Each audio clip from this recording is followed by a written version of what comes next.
What's up, everybody? Welcome back to Entertainment Hub 92. You guys asked for a part 2 to the top 10 urban legends in Pennsylvania. Well, that's what I'm bringing you today. So sit back and enjoy. Number 10. Carnegie Library.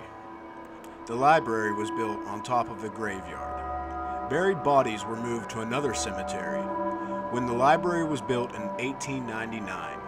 But the rumor is some remains are beneath the library to this day. Staff and guests report hearing footsteps and seeing items fall off shelves. The Pittsburgh Paranormal Society investigated in the library in 2012, capturing unexplained sights and sounds. Number 9.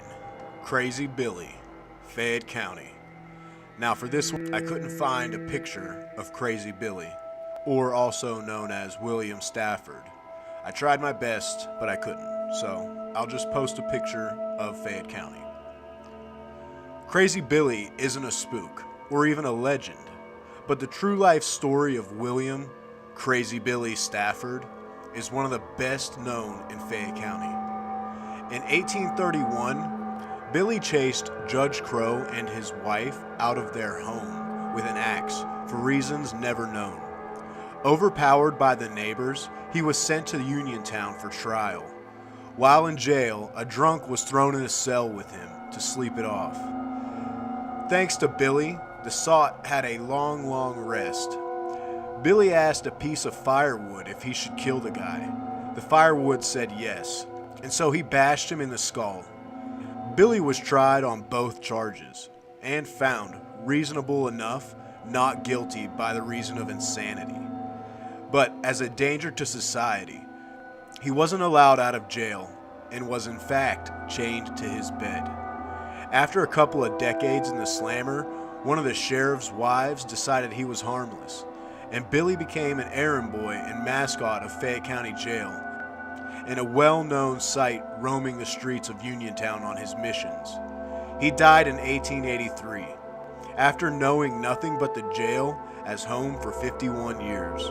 He outlasted 18 sheriffs, and 4 ex-lawmen served as pallbearers at his funeral. Number 8. Confederate Silver. This is another one that I couldn't find any photos on due to how old it is. So I'll just have to post a picture of Uniontown because it says it was in Uniontown area. During the Civil War, a convoy of Yankees were transporting a load of silver, 15 tons reportedly, to the Philadelphia Mint. It was their bad luck to run into some dashing rebel raiders near Uniontown, who gladly relieved them of their precious metal bars. They weren't able to carry the load back to their base, so they hid it in a local cave and sealed the entrance.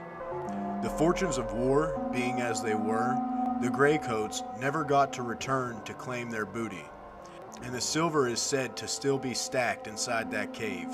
Some lucky splunker is in for the find of his or her life.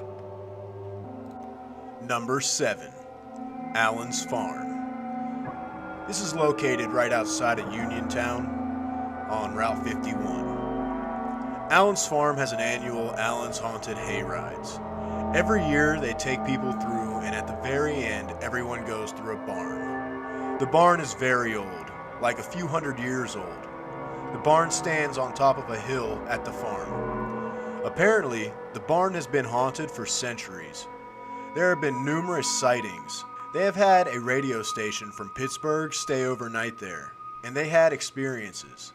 One year, all the people that work at the haunted hayride left the barn completely claiming that something had happened.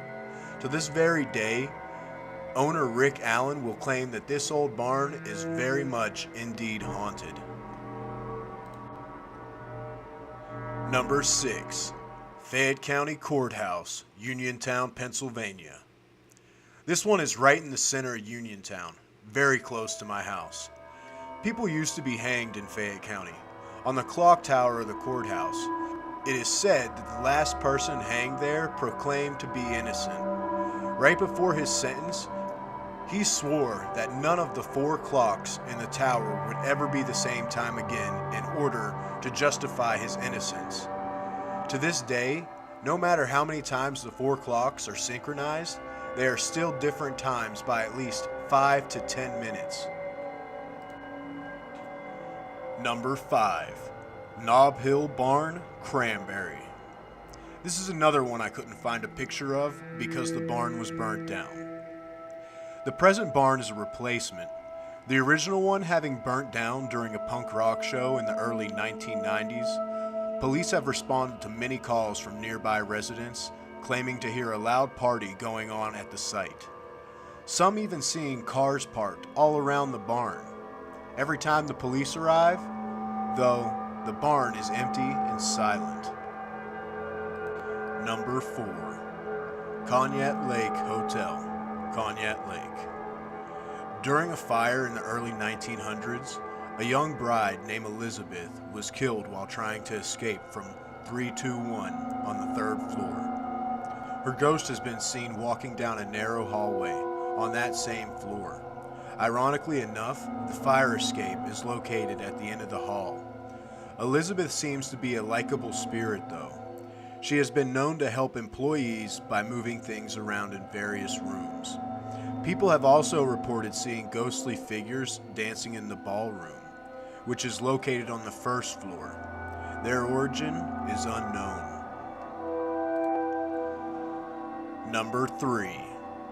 Egg Hill, Center Ball, Pennsylvania. Egg Hill is an old church where a reverend murdered the congregation after a sermon one night. All of them are buried outside the church. On a full moon, sightings of people have been seen.